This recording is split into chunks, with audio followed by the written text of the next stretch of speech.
Parang naging normal instinct na lang din na kapag talagang may tatawid, ano na lang, huminto ka na lang, magbigay ka na lang ng konting minuto para makatawid ng maayos si tatay.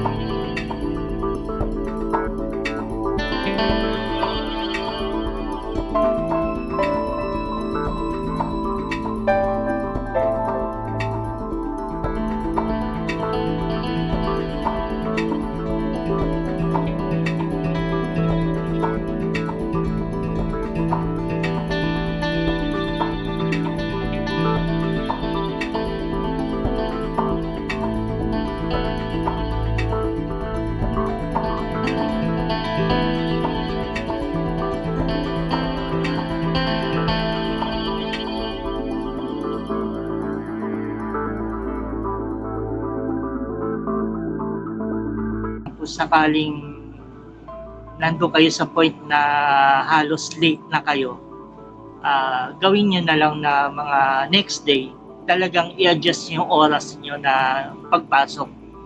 Para sakaling kapag nagbabiyahe tayo, hindi tayo ganung mga nagmamadali. Doon po nagsisimula yung mga unexpected na accidents.